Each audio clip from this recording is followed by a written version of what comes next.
What's up guys, Barry Gaming here, back with some more Idle Heroes, and as promised from the earlier video, we're going to do a couple different breakdowns on how to get to that mysterious artifact selection chest on the Vikings adventure. We have two different methods, one of them focusing more on using gems, the other one focusing more of using wishing coins, and you can kind of do any combination between these. These are just all gems and the bare minimum wishing coins in method 1, and method 2 we're going pretty much with like a an all-in on wishing coins with like no gems used whatsoever this week. So there's multiple paths. We have to explain how these dragon treasures are accumulated, because you even get them in the Viking adventure event at certain like checkpoints and stuff. So I think that's probably a good spot to start this off. So let's jump right into it. This is how you're going to be getting a pay-to-win artifact this week, potentially. Just depends on if you have what you need.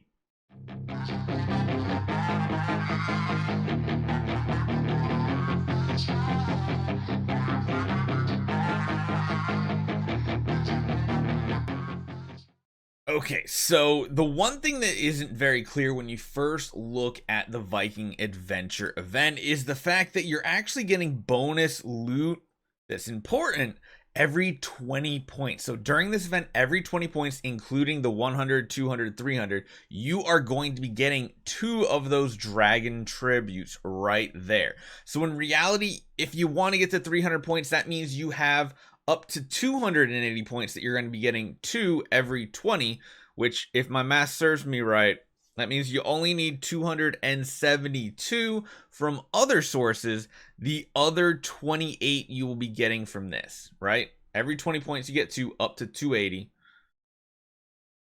Should be 28.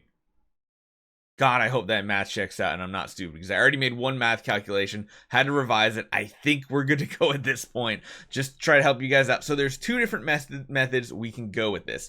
One involves about 1 to 2,000 gems just for your normal run in Sky Labyrinth. The other one involves 15 to 20,000 gems, buying chests in the mysterious chest event, and all sorts of things. Let's go over the gem method first, since it is the most premium, but it doesn't require as many wishing coins. So first off, we're going to just use, for the gem spending one, the fact that you can get to level 7 clear. So we're going to go with 70 of these right here. Normally, the other method, we're just going to say you can get to level 6 with like 1,000 or 2,000 gems like normally, but you can always push up to number 7 here with kind of buying out the event for the 4,000 gems.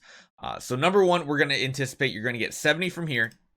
Number 2 is, in this gem method, we're going to expect you're going to get another 70 from here, buying out all these chests. That's how we get to the grand total of somewhere between 15 and 20,000 gems. Of course, that number can go down the more wishing coins you use. You don't have to pick one method or the other. It's a sliding scale. The less gems you spend, the more wishing coins you need. The less wishing coins you have, the more gems you need to spend. So it's a seesaw. It's back and forth. We're going up and down. Those are the two important things. And then we get to the wishing fountain event, because this is where it really comes in. So if you do both of these in the gem method, you should have a total of 140 of these dragon tributes, which means when we get to the wishing fountain, we're left with needing about 132 points. Okay, so at 132 points, that is essentially meaning we're going to have to do what? 4 full loops plus up to the 200 point mark for a grand total of 1,400 points. If you calculate that 1,400 points, you multiply that by 0.8, I believe, right? Because you only need 240 coins for every 300. I think that's correct, right? Sounds correct. I think I'm good with that. You're going to end up with needing 1,120 coins. Just want to calculate my math real quick. Yes, it's 0.8 essentially. So 240 coins. You just multiply your total points you need by 0.8. You should get roughly the amount of coins you need. So in this method, you are going to be spending about 15,000 towards, on the higher end, 20,000, depending on your luck in Sky Labyrinth, to do all this up to level 7, buy out all of these, and do wishing coins. So the grand total, 15 to 20,000 gems for the gem method, plus 1,120 wishing coins. If you don't even have that many wishing coins, you are most likely not going to want to buy these 3 packs, because you're not going to get to that mysterious artifact selection chest, which is the entire goal of this event. We're not even going to include anything else, because we're talking free to play. So just number 1, If you don't have a minimum of like 1120 wishing coins this week, just say, all right, never mind. I'm not even going to try. I'm not even going to think about it because that's just going to stress me out. And I don't have the coins. I can't get the chest. Just keep saving. We're getting tons of pay to win artifacts lately with wishing coins, which is very nice to have occasionally. Whereas in the previous, we'd have like one a year. That was it. Now we have a lot of different opportunities to do it. So this is one. Gem method. 1,500 to 20,000 gems. 1,120 wishing coins. There you go. On to method 2. So going for method 2, this is the one I'm more leaning towards if you have saved up the wishing coins. But again, if you have not, you're going to have to spend gems.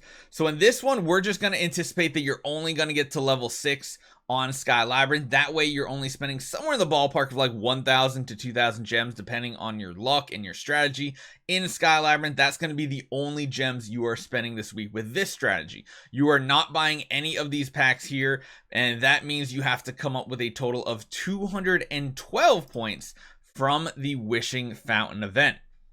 Now, in order to get that, you need to do 7 loops plus an additional 50, because 7 loops is going to come up with 210 points, or 210 of these guys right here, the little dragon's tribute, and then 2 more points. So you're going to have to go over and get the 50 points, which means totally 2175 points should net you about 1,720 wishing coins.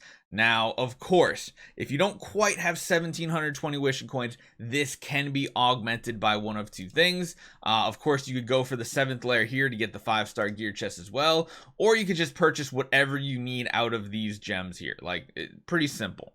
It's the one nice thing about this event is it's literally a sliding scale. Minimum required wishing coins 1,120, maximum wishing coins 1,720. So it's a difference of 600 wishing coins. If you're somewhere in the middle, just anticipate, hey, I'm gonna have to spend a little bit more when it comes to gems, but I don't have to worry about the number of wishing coins. So make sure in Aspen Dungeon every week you're buying out all those gold offers for the wishing coins. You should be doing it constantly.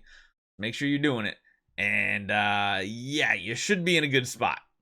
So let me know what you guys think. I kind of like how there is that sliding scale on this one, but again, 1,120 coins is still quite a bit to save up. I think even on our free to play, we're in like the 600 to 700 range. So again, the free to play account, we're still waiting to get our artifacts, but don't worry, eventually you'll be able to finally cash in your scrolls for a pay to win artifact, your profit orbs for a pay to win artifact, your wishing coins for a pay to win artifact. There's going to be a lot of opportunities. It's just waiting to the time that you can actually afford to do these events and get your rewards. Hopefully you guys enjoy this one. Let me know what you guys think. Can you actually get the pay to win artifact this week? We'll double check tonight to make sure you can still get it, and my calculations are not that off. And I'll see you guys next time.